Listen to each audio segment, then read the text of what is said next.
Ser la esposa de un piloto comercial suena en la teoría como una vida llena de glamour y ventajas. La gente se imagina que te pasas la vida viajando gratis en primera clase a París o a Tokio, bebiendo champán y comprando ropa de diseñador. Y sí, al principio, hace 10 años, cuando conocí a mi esposo, Marcos, todo era así. Él era el hombre perfecto, alto, con ese uniforme impecable que impone respeto, carismático y con una sonrisa que podía desarmar a cualquiera. Pero la realidad de estar casada con alguien que pasa la mitad del mes durmiendo en hoteles es mucho más solitaria y mucho menos glamurosa. Te acostumbras a dormir sola en el lado izquierdo de la cama. Te acostumbras a celebrar aniversarios a través de videollamadas con mala conexión. Y sobre todo, te acostumbras a confiar ciegamente, porque si no confías, la distancia te come viva. Yo confiaba en Marcos con mi vida. Nunca revisé su teléfono, nunca cuestioné sus horarios y nunca dudé cuando me decía que tenía una escala técnica de 3 días en una ciudad gris y aburrida por temas de mantenimiento del avión. Qué estúpida fui. Qué ciega estaba ante la vida paralela que él estaba construyendo justo debajo de mis narices. Todo se derrumbó hace exactamente 2 semanas, un martes por la tarde. Marcos estaba de viaje, supuestamente haciendo una ruta larga con escala en Denver. Yo estaba en casa, intentando arreglar mi vieja tableta que había decidido morir esa mañana. Recordé que Marcos tenía un iPad antiguo que ya no usaba guardado en el cajón de su despacho. Pensé que no le importaría que lo tomara prestado para ver unas series mientras cocinaba. Entré en su despacho, busqué en el cajón y encontré el dispositivo. Estaba sin batería, así que lo conecté. Cuando la pantalla de la manzana se iluminó, me pidió el código. Probé con nuestro aniversario. 12-05-2014. Se desbloqueó. Sonreí, pensando en lo tierno que era que aún usara nuestra fecha especial. El dispositivo se conectó automáticamente al Wi-Fi de la casa. Y entonces empezó el desastre. Marcos, que suele ser muy cuidadoso con la tecnología, había cometido un error fatal. Al parecer, con la última actualización del sistema operativo que había hecho en su teléfono nuevo, había activado sin querer la opción de sincronizar fotos en todos los dispositivos. Y como este iPad viejo seguía vinculado a su cuenta personal en la nube, empezó a descargar todo, absolutamente todo. Al principio no presté atención. Dejé el iPad en la encimera de la cocina mientras cortaba verduras. De reojo, veía aparecer fotos nuevas en la galería. Fotos de aviones, fotos de nubes desde la cabina, fotos de su comida en el hotel, lo normal. Pero de repente, algo captó mi atención. Una foto llena de colores brillantes. Me sequé las manos y me acerqué. Era una foto de una fiesta de cumpleaños infantil. Había globos, una tarta grande con el número 5 en forma de vela y un cartel que decía «Felicidades, Leo». En el centro de la foto, abrazando a un niño rubio que soplaba las velas, estaba Marcos. Pero no era el Marcos que yo conocía. No llevaba su uniforme. Llevaba una camiseta polo informal, de esas que usa los domingos cuando estamos relajados en casa. Y lo más impactante, a su lado, dándole un beso en la mejilla mientras él sostenía al niño, había una mujer. Una mujer morena, atractiva, que le miraba con una adoración que me revolvió el estómago. Sentí como si el suelo desapareciera bajo mis pies. Mi primera reacción, esa negación automática que tiene el cerebro para protegerte del dolor, fue pensar, debe ser su sobrina, o la hija de un amigo, y esa mujer es una prima lejana. Pero mis dedos empezaron a deslizar la pantalla, buscando más contexto, y la negación se hizo imposible. Había cientos de fotos. Cientos. Marcos y la mujer morena en la playa. Marcos y el niño rubio jugando al béisbol. Marcos empujando un cochecito con un bebé más pequeño. Una niña. Fotos de Navidad. Fotos de vacaciones en Disney. Fotos de ellos dos en la cama, sonriendo a la cámara con una intimidad que me hizo querer vomitar allí mismo, sobre el suelo de mi cocina impecable. Empecé a hiperventilar. Miré las fechas de las fotos. La fiesta de cumpleaños del niño, Leo, era del 15 de junio de 2023. Recordé esa fecha. Marcos me había dicho que tenía un simulador de vuelo intensivo en Atlanta y que no podía usar el teléfono. La foto de Disney era de hace 2 años. Me dijo que estaba en una conferencia de seguridad aérea en Orlando. Lo siento, la foto del bebé recién nacido era de hace 4 años. 4 años. No era una aventura de una noche. No era un desliz. Marcos tenía una familia completa, con 2 hijos, un perro y una casa con jardín que aparecía en el fondo de muchas imágenes. Me senté en el suelo, con el iPad en el regazo, temblando incontrolablemente. Empecé a conectar los puntos, sus escalas largas, sus preferencias por ciertas rutas. Siempre pedía volar hacia el Medio Oeste. Siempre tenía excusas para no estar en casa en ciertas fechas. Busqué la ubicación en los metadatos de las fotos.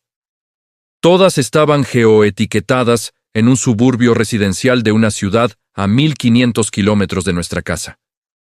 Una ciudad donde él supuestamente solo pasaba una noche de paso de vez en cuando. Había construido una vida paralela perfecta. En una foto reciente vi que celebraban su aniversario. La fecha era el 20 de marzo. Hice cálculos mentales rápidos. Marcos y yo nos casamos en mayo. Se había casado, o al menos había hecho una ceremonia porque legalmente no podía, con ella 2 años después de casarse conmigo. La rabia empezó a sustituir al dolor. Me levanté. Necesitaba saber quién era ella. Necesitaba saber si ella sabía que yo existía. ¿Era una cómplice? ¿Era otra víctima? Hice zoom en una de las fotos donde se veía un sobre de correo sobre la mesa de la cocina de esa otra casa. La resolución de la pantalla retina era lo suficientemente buena. Pude leer un nombre. Señora Clara Méndez y una dirección completa. Busqué su nombre en redes sociales. Su perfil estaba abierto. Ahí estaba ella. Clara, mamá de Leo y Sofía. Esposa feliz de un piloto increíble. En su biografía decía: amando la vida cuando mi esposo vuelve a casa de sus largos viajes. Ella no lo sabía. Leí sus publicaciones. Ella hablaba de lo duro que era ser esposa de un piloto, de lo mucho que lo extrañaba cuando él estaba volando rutas internacionales. Marcos le mentía a ella igual que me mentía a mí. Le decía que estaba conmigo, aunque no con mi nombre, supongo, cuando estaba con ella, y viceversa. Él había dividido su vida en 2 mitades perfectas, saltando de una a otra, usando su trabajo como la tapadera perfecta. Me serví una copa de vino. No. Me serví media botella. Mis manos temblaban tanto que derramé un poco sobre la encimera, pareciendo una mancha de sangre. Miré el calendario. Marcos volvía a casa este viernes. Aterrizaba a las 4 de la tarde. Tenía 3 días. 3 días para llorar, para gritar y, lo más importante, 3 días para planear cómo iba a destruir la vida de este mentiroso patológico. Decidí que no iba a confrontarlo por teléfono. Eso sería demasiado fácil para él. Podría inventar una excusa, decir que era una hermana secreta, intentar manipularme. No. Necesitaba ver cómo se le caía la cara de vergüenza en persona. Y necesitaba una aliada. Tomé mi teléfono, respiré hondo 3 veces para calmar mi voz y marqué el número de teléfono que había encontrado en una foto de un collar de perro en el iPad. Sonó 3 veces. ¿Hola? Respondió una voz femenina, dulce, joven. Hola, ¿hablo con Clara Méndez? Sí, soy yo. ¿Quién habla? Clara, no me conoces. Me llamo Ana, y creo que tenemos algo en común. Ambas estamos casadas con el mismo hombre, el capitán Marcos Rivera, y creo que tú y yo necesitamos tener una conversación muy larga antes de que él aterrice el viernes. Hubo un silencio sepulcral al otro lado de la línea. Un silencio que duró 10 segundos eternos. Luego, escuché una respiración entrecortada. ¿Qué clase de broma es esta?, preguntó ella. Pero su voz temblaba. En el fondo, ella también debía haber visto señales. No es una broma, Clara. Tengo fotos. Tengo nuestro certificado de matrimonio de hace 10 años. Y sé que tú tienes 2 hijos con él, Leo y Sofía. Él te ha estado mintiendo a ti y a mí. Empecé a enviarle las capturas de pantalla del iPad mientras hablábamos. Escuché su llanto romperse al otro lado de la línea. Fue el sonido de 2 mundos colisionando. Pero en ese momento, supe que no tenía una enemiga. Tenía una compañera de guerra, y Marcos no tenía ni idea de la tormenta que se le venía encima. La conversación con Clara duró 4 horas. 4 horas de llanto compartido, de comparar fechas, de darnos cuenta de la magnitud de la psicopatía de Marcos. Descubrimos que él tenía un sistema meticuloso. Tenía 2 teléfonos, 2 cuentas bancarias separadas, probablemente desviando dinero de bonos que nos ocultaba a ambas, y 2 armarios con ropa distinta en cada ciudad. A Clara le había dicho que yo era su jefa de operaciones en la base principal, una mujer estricta que lo hacía trabajar horas extra. A mí me había dicho que sus estancias largas en la ciudad de Clara eran por mantenimientos obligatorios de la flota. Era un maestro de la manipulación, pero su error fue subestimar la capacidad de 2 mujeres furiosas para organizarse. Clara, a pesar del shock, resultó ser una mujer de acción. Cuando le propuse mi plan, no dudó ni un segundo. Ella quería sangre tanto como yo. El plan era sencillo, pero devastador. Marcos aterrizaba en el aeropuerto de mi ciudad el viernes a las 16:30. Normalmente, yo lo esperaba en la zona de llegadas, o él tomaba un taxi a casa si yo estaba trabajando. Esta vez, le envié un mensaje dulce. «Cariño, te iré a buscar al aeropuerto. Tengo una sorpresa para ti». Él respondió con un emoji de corazón y un avión. No tenía ni idea de que la sorpresa sería el final de su vida tal como la conocía. Clara compró un billete de avión esa misma noche. Dejó a los niños con su madre y voló a mi ciudad el jueves por la mañana. Verla en persona fue surrealista. Era como ver a un fantasma familiar. Nos abrazamos en mi salón, 2 extrañas unidas por la traición del mismo hombre. No hubo rivalidad, solo una determinación fría. Pasamos la noche revisando documentos legales con mi abogada, preparando la demanda de divorcio y recopilando pruebas de bigamia, que es un delito penal en nuestro país. Llegó el viernes. Fuimos al aeropuerto juntas. Yo conducía. Clara iba en el asiento del copiloto, con gafas de sol oscuras para ocultar los ojos hinchados de tanto llorar. Estacionamos y caminamos hacia la terminal de llegadas internacionales. El panel indicaba que el vuelo de Marcos había aterrizado hacía 10 minutos. Mi corazón latía tan fuerte que sentía que se me iba a salir por la garganta, pero no era por amor, era por pura adrenalina. Nos colocamos justo frente a las puertas automáticas de vidrio esmerilado, por donde salen los pasajeros. Había familias con carteles de bienvenida, chóferes con nombres en tabletas y nosotros, el comité de bienvenida del infierno. Las puertas se abrieron, salieron los primeros pasajeros, y entonces ahí estaba él, Marcos, con su uniforme azul marino impecable, su gorra de capitán bajo el brazo y arrastrando su pequeña maleta de tripulación. Caminaba con esa seguridad arrogante de quien se cree intocable. Me vio primero a mí. Su rostro se iluminó con esa sonrisa ensayada de marido perfecto. Empezó a caminar hacia mí, abriendo los brazos para darme un abrazo. «Hola, mi amor. Qué ganas tenía de verte», dijo, acelerando el paso. Yo me quedé quieta, con los brazos cruzados y una expresión de piedra. Él notó que algo andaba mal y frenó un poco, confundido. «¿Ana? ¿Pasa algo?» Y en ese momento, di un paso lateral, revelando a Clara, que estaba parada justo detrás de mi hombro izquierdo. La reacción de Marcos fue digna de un premio de actuación, pero en cámara lenta. Se detuvo en seco, como si hubiera chocado contra un muro invisible. Su maleta se le cayó de la mano y golpeó el suelo con un golpe seco. El color desapareció de su cara tan rápido que pensé que se iba a desmayar. Abrió la boca para hablar, pero no salió ningún sonido. Sus ojos iban de mí a Clara y de Clara a mí, como una pelota de ping-pong, intentando procesar cómo sus 2 mundos separados por 1500 kilómetros acababan de colisionar en la Terminal 2. «¿Clara?», susurró finalmente, con un hilo de voz. «¿Qué?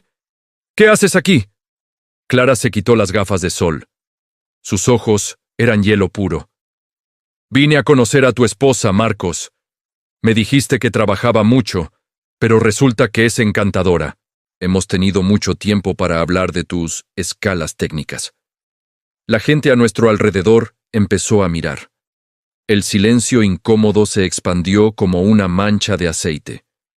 Varios compañeros de tripulación de Marcos, copilotos y azafatas que venían detrás de él, se detuvieron también, observando la escena con curiosidad. Esto no es lo que parece, balbuceó él, usando la frase más cliché de la historia de los infieles. Podemos explicarlo. Vamos a un sitio privado, por favor. No hay nada que explicar, dije yo, levantando la voz para que sus compañeros lo oyeran bien claro. Y no vamos a ir a ningún sitio contigo. Solo hemos venido para entregarte esto. Saqué un sobre manila grueso de mi bolso.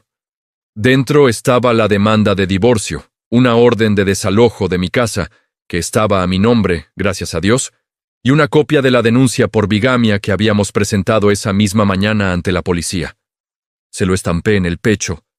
Él lo agarró por reflejo. Marcos Rivera, dije. A partir de este momento no tienes esposa. Tienes 2 exmujeres y 2 equipos legales que van a asegurarse de que no te quede ni un centavo. Ah, y por cierto, me giré hacia sus compañeros de tripulación que miraban con la boca abierta.